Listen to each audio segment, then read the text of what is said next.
Gracias por continuar con nosotros. Como anunciáramos hace un momentico en escena, don Juan Carlos Guerra, abogado, tribuna es Evelyn. Bienvenido, Juan Carlos, ¿qué tal?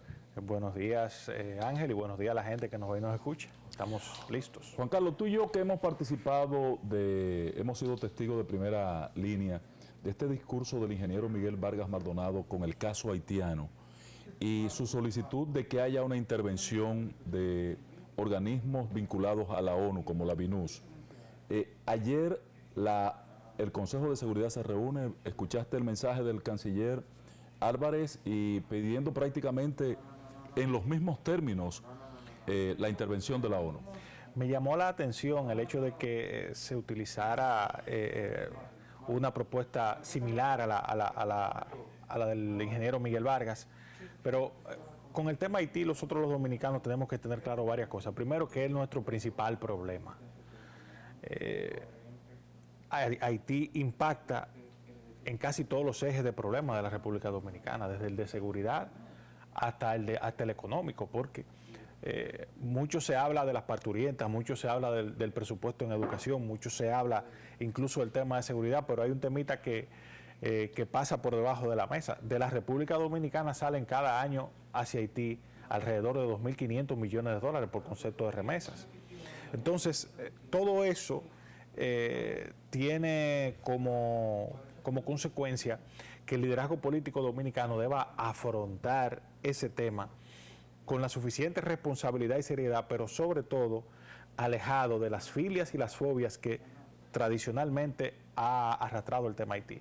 Y en ese caso, el ingeniero Miguel Vargas es, desde mi óptica, el líder dominicano que ha tratado ese tema con mayor profundidad, totalmente despojado de estos sentimientos de filias y de fobias con el tema haitiano, pero sobre todo con mucho pragmatismo. ¿Por qué? Bueno, el tema haitiano real y efectivamente ya ha dejado de ser un problema de Haití para convertirse ya no solo en un problema de la República Dominicana, sino en un toda la desafío región, regional, hemisférico. ¿Por qué? Bueno, la migración haitiana es el segundo grupo migratorio de toda la región de Latinoamérica y ese crecimiento se ha dado justamente en la última década, estimulado en los últimos 4 años por efecto de la última crisis política que ha tenido Haití. Y entonces eso plantea para nuestros países la necesidad de que se aborde ya como un tema regional, como una amenaza a la propia estabilidad de la región, porque hay un tema que también pasa por debajo de la mesa, que creo que para mí es un componente sensible del problema haitiano.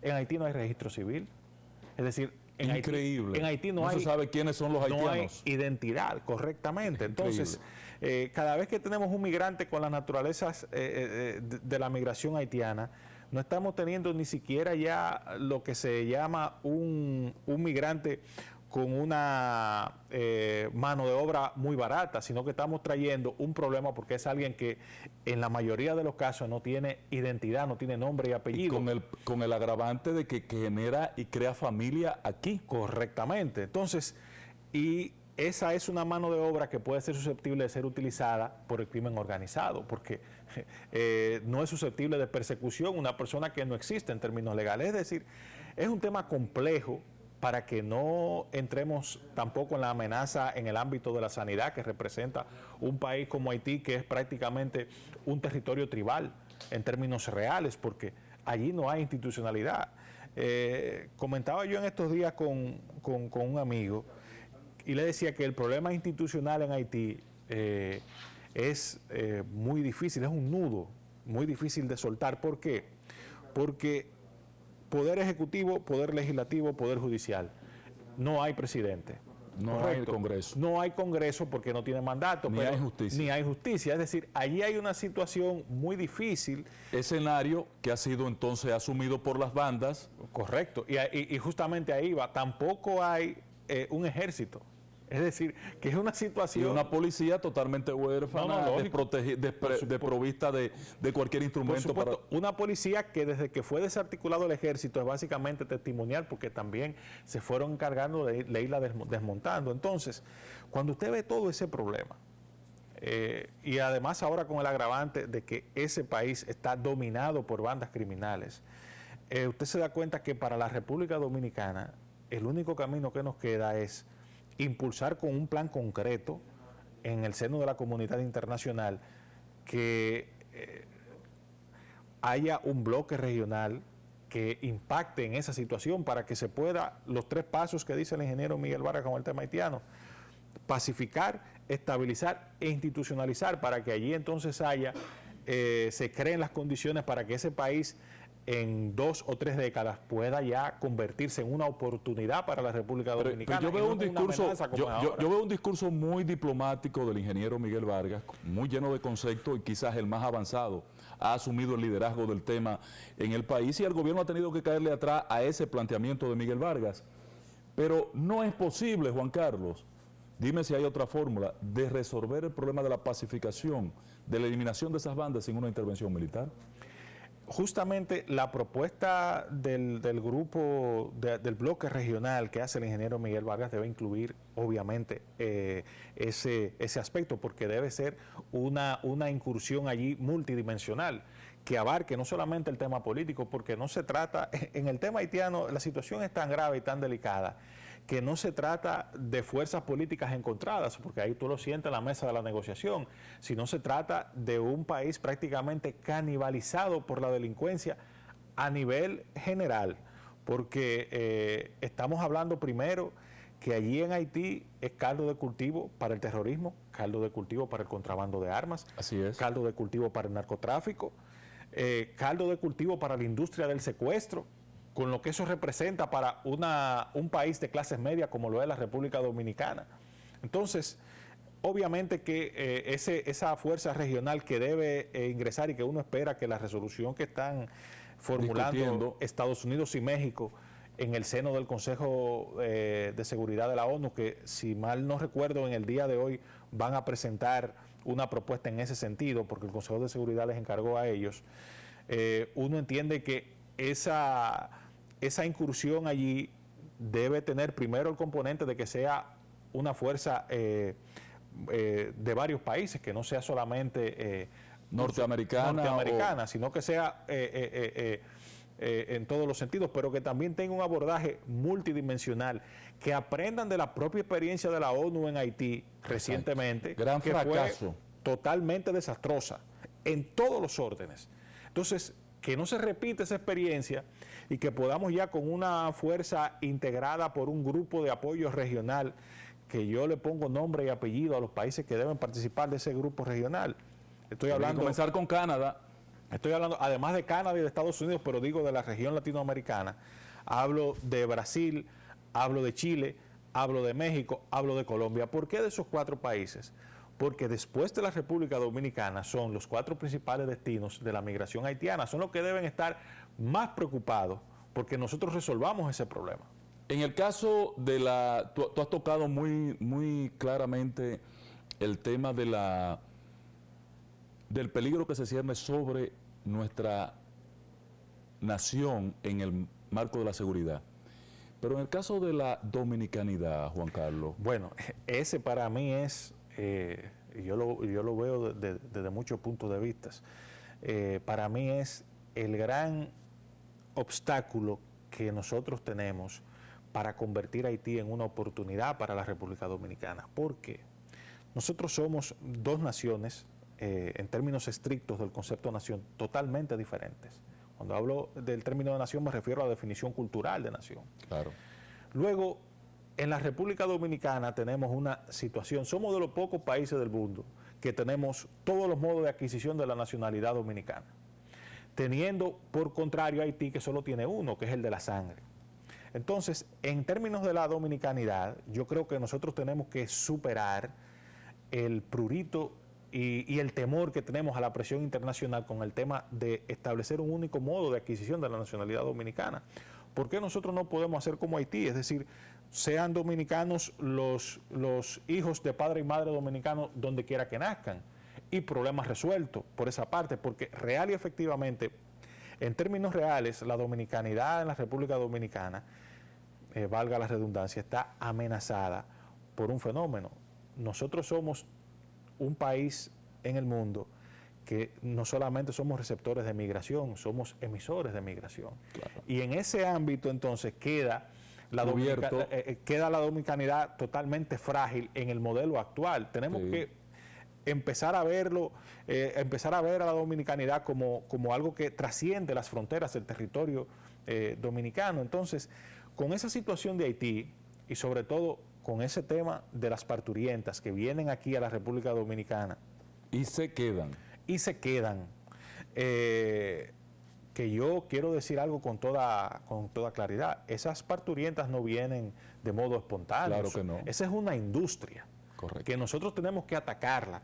Lamentablemente en nuestro país hay mucho, se tiende a tener una actitud timorata con esos temas por miedo a que la comunidad internacional, que no hace nada para resolver el tema, que yo particularmente pienso que están jugando a la inercia para que la República Dominicana por inercia absorba el tema haitiano, sabrá Dios con cuáles intenciones en el futuro.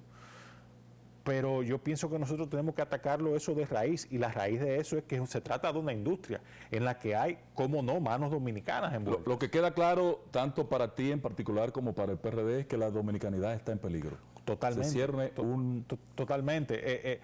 Eso lo vemos evidente. Bueno, yo personalmente creo sobre este tema no hay una estimación, digamos que confiable. Comúnmente cuando se trata de migración indocumentada no hay una estadística clara. Esa es la desgracia. Y cuando se habla de una migración indocumentada que está literalmente indocumentada, como es el caso de la haitiana, porque a veces uno habla de migración indocumentada, pero es que tú no tienes el documento del país que te recibe. En este caso no hay ni del país de origen ni del país que recibe.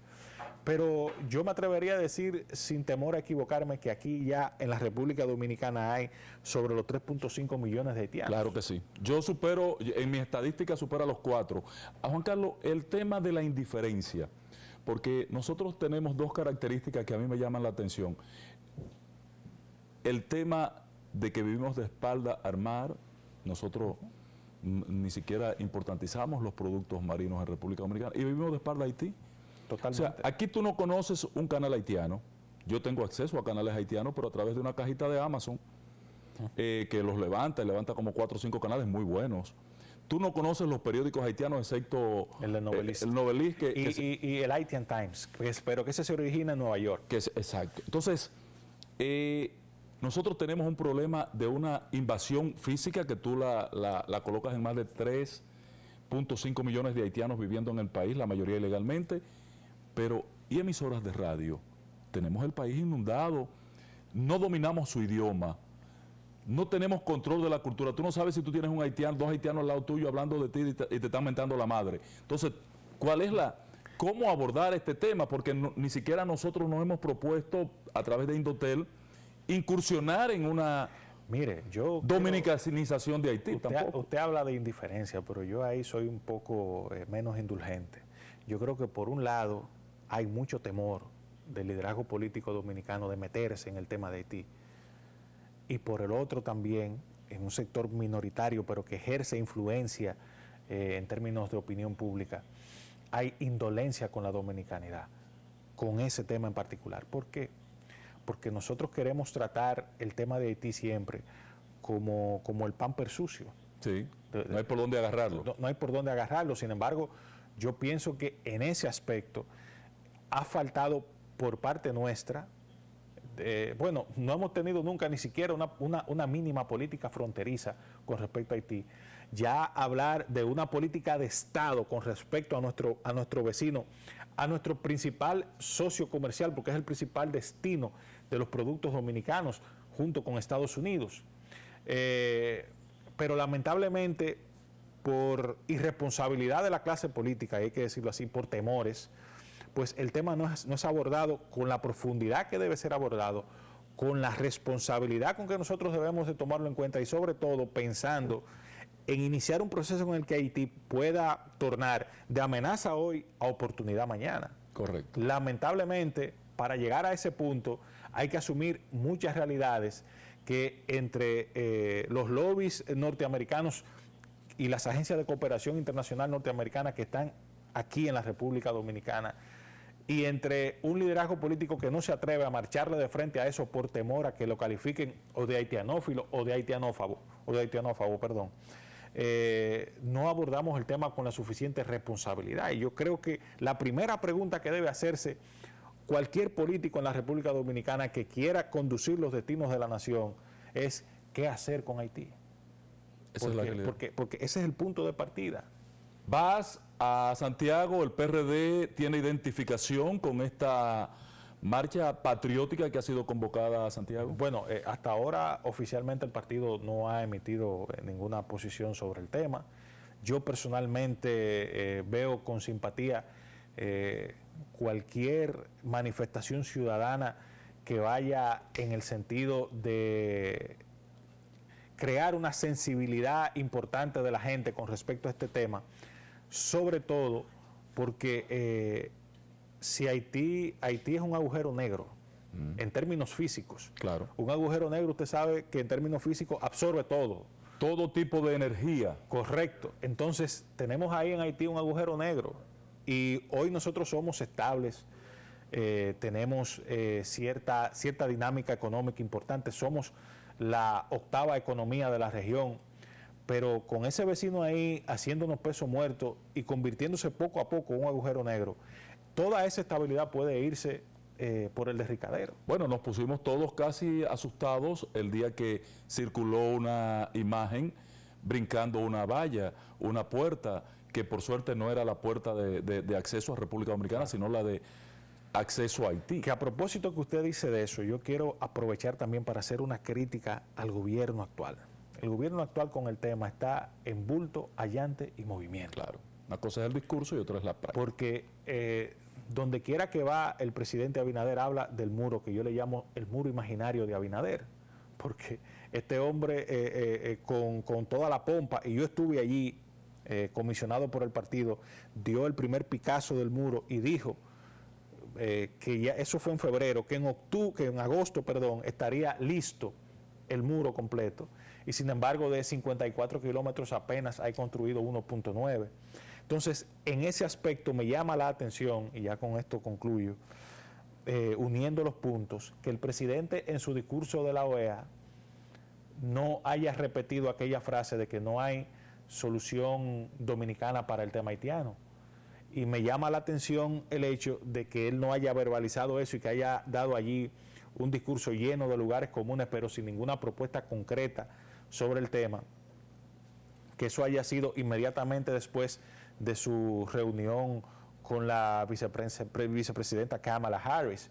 También me llama la atención el hecho de que cuando el primer ministro de Haití, Ariel Henry, anunció que el presidente Abinader se había comprometido en una reunión bilateral a hacer una nueva regularización de migrantes haitianos en la República Dominicana, me llama la atención que él haya tenido, que su gobierno haya tenido un desmentido soso, ciertamente, sin firmeza ante una situación tan grave como que esa. lo derivaron y lo llevaron a una confrontación con correcto, sin sentido con Claudette, que lo que ha hecho es importantizar a este delincuente, a este vándalo. La gravedad de eso, de ese tema, si dos jefes de gobierno, como era el caso de Ariel Henry y Abinader, que se reunieron, uno de ellos dice una cosa que no es, eso manda actitudes mucho más firmes. Lo que me dice a mí que quizás lo que dijo Ariel Henry no era del todo mentira.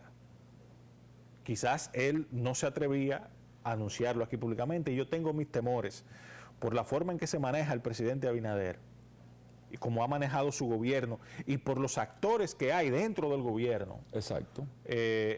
Con el tema haitiano, yo tengo mi temor de que el día menos pensado nos despertemos con campamentos de refugiados en la frontera y con un nuevo plan de regularización. Dios nos libre. Juan Carlos, el caso del Partido Revolucionario Dominicano, no podemos irnos de aquí sin tratarlo. La próxima vez que estemos aquí, yo quisiera ver el tema de la seguridad en la frontera y la propuesta que hace Miguel Vargas con el Plan Laredo, que es un tema que hay que debatir y hacer de dominio de la gente. Correcto. Pero me gustaría, antes de cerrar el programa, conocer qué va a hacer el PRD, que en este momento crece, avanza, pero aún no define candidaturas presidencial, como municipal, congresual? Yo le voy a decir mi opinión particular en este tema.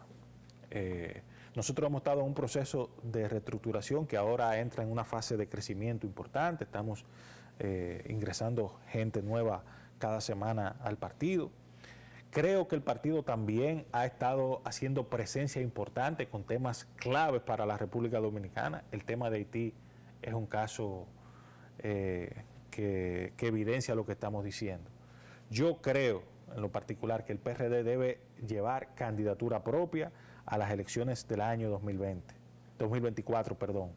Y creo que la persona que debe encarnar la candidatura presidencial del PRD en las elecciones del año 2024 es el ingeniero Miguel Vargas. Estoy convencido de que en la República Dominicana no hay un líder político con las condiciones del ingeniero Miguel Vargas para conducir a este país por el camino de la reconstrucción nacional. Sobre todo en la actual circunstancia. En la actual coyuntura. ¿Y por qué lo digo? No lo digo de manera gratuita. Miguel Vargas tiene una característica que no reúne ningún político en este país, que es éxito en el sector privado y éxito en el sector público. La tradición siempre ha sido en la República Dominicana que cuando un empresario va a la política, fracasa en la política y quiebra en la empresa. En el caso de Miguel Vargas ha sido todo lo contrario. Exitoso como ministro de Obras Públicas, exitoso como ministro de Relaciones Exteriores y exitoso también en la empresa privada. Solamente hay que ver los principales centros comerciales del país más modernos. No voy a decir nombre para no afectar el tema comercial, pero que la gente conoce, son obra de las empresas y de la visión del ingeniero Miguel Vargas. Pero en el ámbito público, yo le voy a poner lo que para mí, la obra que simboliza para mí lo que pudiera significar un gobierno de Miguel Vargas, el puente Juan Bosch. Ese puente lo construyó el ingeniero Miguel Vargas cuando fue ministro de Obras Públicas, que es la principal obra vial de Santo Domingo después de los túneles y los pasos a desnivel. Correcto. ¿Qué sería del tránsito en la República Dominicana sin un puente con las características del puente Juan Bosch? Y muchas de las obras que hoy están en ejecución son planificación pautadas, dejadas por la autopista Coral. Ese trazado fue diseñado en su gestión como ministro de Obras Públicas. Es decir, entonces, ¿Miguel va a asumir la candidatura presidencial? Yo espero que si él no lo ha comunicado todavía, no ha manifestado, él ha estado concentrado en la labor del partido, pero yo particularmente pienso y seguiré siendo un promotor de que él procure ser el candidato presidencial del Partido Revolucionario Dominicano en el año 2024. Gracias, Juan Carlos. Yo espero que en los próximos días veamos el tema Laredo, porque la verdad que necesitamos airearlo en este escenario. Patrón, un gran placer. Muchas gracias. Una distinción tenerle en este escenario. Bueno, señores, gracias a ustedes. Nos vemos mañana. Vamos a terminar temprano y a tiempo, porque nos entregaron a tiempo. Nos vemos mañana.